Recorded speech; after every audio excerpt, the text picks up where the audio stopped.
It's rare that I get a request. And when I get 2 requests for the same thing, well, I gotta make a video about it. Hey, cycling community, this is Steve Grusis, the Cycling Greek. That initial request came from Mark. And Mark's like I am, except just a couple of years younger. The first part of what he's asking for is, what are my training plans and my blocks? So before I could do that, I wanted to take a look at the goals I want to have for next year. Since I'm not 65, 60, or 70, some 5-year increments, then I'm not going to be going to nationals.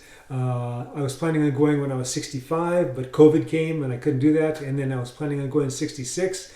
Saw who signed up and thought but the better of it. So then I changed it to working on districts. And that was fun doing that, actually.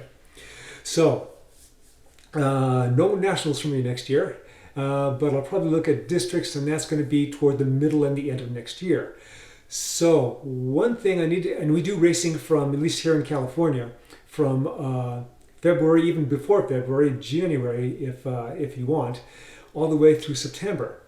And I always have the intent to dial back in the middle and just regroup, just do endurance, and I never really quite get to that. And this next year, I'm planning on doing that, at least giving my best effort. And the way the calendar looks, race calendar, the proposed race calendar, I'll have the opportunity to do that. So that's the first thing I take a look at. When you look on the screen, this is going to be the first half of the year. And so you'll notice that, at least in terms of the racing I'm going to do, since I'm an old guy, 65 plus categories, and not everybody's going to have 65 plus categories, but one of our main promoters that has quite a few races last year was putting on 65 categories, especially for the road races, and that's greatly appreciated. And so I'm going to assume he's going to be doing that again. And of course, I'm going to be bugging him to do that again. So my racing is probably going to start in the middle of February, and that'll be with the Cantua Creek Road Race. If he has a 65 in the Pine Flat, I may do that too, but usually I try to stay away from races that are 2 races in a row, 2 days in a row of racing because of the AFib situation. It's not that I can't do it, I'm just being careful about it, and I may break that rule once or twice this coming year. Okay, so I have racing, most weekends between middle of February, and it gets a little sparse as I get to the middle of May. The Madeira stage race. If he has a 65 plus and only 65 plus race in that, I will go ahead and do that stage race. It's a 2-day, 3-event stage race. But other than that, it may be that my last race for the first half of the year, in terms of the series of road races, is going to be at the beginning of May. So then that will give me an opportunity to dial back into an endurance mode. And when I take a look at the second half calendar that I have on the screen now, racing won't start again until the beginning of July. Now, there are a couple of races that I actually may do. Let's say this one, Regalado road race, maybe a crit. Between that period, between May and June, when I'm doing mostly endurance, I may do that. I'll see how I feel. But the intent will be to start in July. This past year, we had our district road race championships in, September, I think, but there was a San Aldo road race, which is toward the end of August. So timing-wise, that can work out well for me. That's what I start off with. I start with goals, and then I work backwards. Off-season now. So one of the things that I'm working on is my flatland strength, because I wasn't really paying attention to that too much. I was doing a lot of climbing, and I was really suffering in terms of being able to keep up with the real strong riders on the flats. I'm working on increasing my flatland FTP. So once the season ended, I spent a couple weeks and got myself going on endurance again. And after that, then I started with my blocks. And the first block I started with was doing endurance blocks, where I would constantly spin, forcing the pedals over, making sure that I was using the full circle spin, and I was not just floating the pedals, I was not coasting, I was always spinning. And I would do that for 2 hours. and I would do that a couple of times a week, whatever time allowed, because I'm still working. Then it went to tempo intervals, and then the next block, which I am at now, is sweet spot intervals. Now, I was focusing on doing 20-minute efforts because that's how I measure my FTP. A lot of people measure it with 1 hour FTP, but for me, I'm 66, I'm going to be 67 next year. What am I doing a 1 hour FTP as a test, and then basing all my stuff off of it? So I'm basing it off of a 20-minute FTP.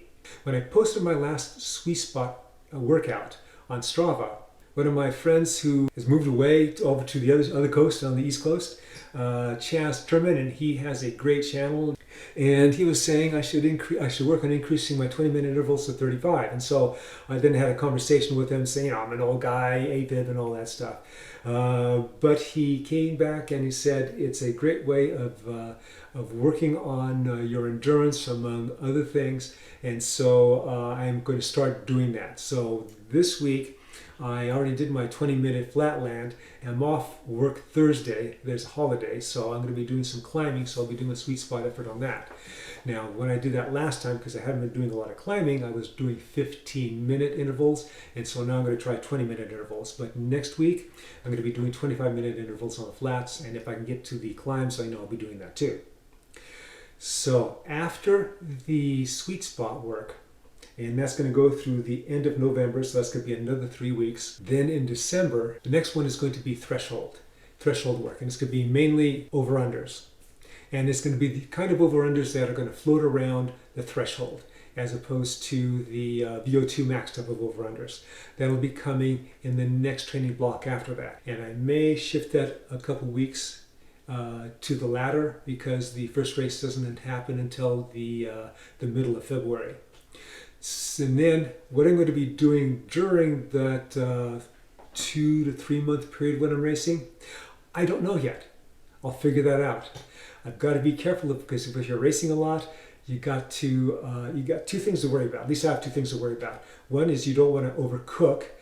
On the other hand, when you're racing, especially with the 65s, you're not doing a lot of work for most of the race, because we're all old and we're going easier until it gets to a particular point where it's the actual crunch time of the race, and then everything explodes, and all these guys that were just sitting around, they just crush me, for the balance of the race. And that usually the balance of the race is going to be the last 20 minutes or something.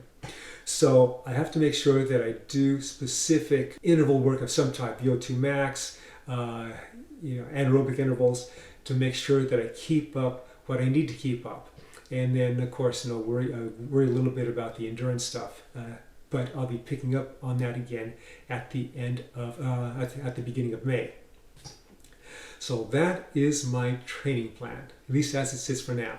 The next part of Mark's question, he was asking about my FTP, how I measure it, how often I measure it. It changes. Now, last year, when at the start of the COVID stuff and not knowing when it was come back in, I was measuring it every about once a month. And I usually went out on the road in the beginning, and then I was using Zwift crits, because they were about 20 plus minutes long, and so then I would take the average of that. And I had worked my wattage up to about 276 watts for an FTP for 20 minutes. So again, didn't measure it for an hour, measured it in 20 minutes. This off season, I haven't done tests yet. I used what I had before, and I know the FTP shifts a bit, and with the numbers that I'm doing, I'm assuming I'm somewhere between 270, 275, probably hopefully closer to 275. The numbers I've been using for my tempo work and my sweet spot work are based on that, and based on how I'm feeling when I'm doing them, it seems to be appropriate. So at some point I'll do an actual on-the-road FTP test, but right now I've been relying on how I've been feeling and the Zwift crits that I've been doing. Okay, so that's what I'm doing with the FTP. Let's see, what else do you have on here? Yeah, there is a difference between what I notice on, it depends. You asked about a difference with FTP between the flats and the climbs. It all depends if I've been allocating time to both of them. So I've been lately allocating a lot of time to the flats. And so when I went to do a session of Sweet Spot last week, which was the first week on a climb, and I hadn't been climbing for very much at all for 2 months, it hurt. It hurt for me to go to do 15-minute intervals. I did my parameters. I was between 250 and 260 watts, but my legs were hurting afterwards, and it was hard doing it. But then when I did 3x20 Sweet Spot intervals on the flats, a couple of days later, I was a lot more comfortable. And I was comfortable because I had been doing it, so my muscles were used to it.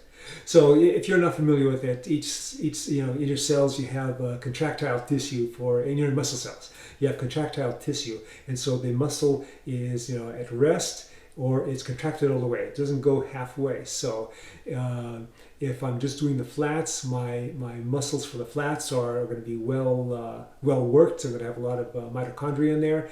But when I go do a climb, some of the flat muscles aren't going to be used, but the climbing muscles are. And if I haven't been using them, then they're not going to have as much mitochondria. They're not going to be as strong. And so it's going to be a little more of a struggle, which is what it was. So if you allocate to both your climbing and your flats, your FTP should be the same, because you're using the same basic engine, which is going to be your circulatory system, your lungs, your heart, that type of thing. But if you have been doing work in one, then your limiting factor is going to be those muscles. Okay, I think I answered that. If I didn't, Mark, let me know. If you have any questions, you just post them. And for everyone else, I hope you enjoyed this, you got something out of it. Now remember, this is going to help my channel if you comment, like, subscribe, The Cycling Greek.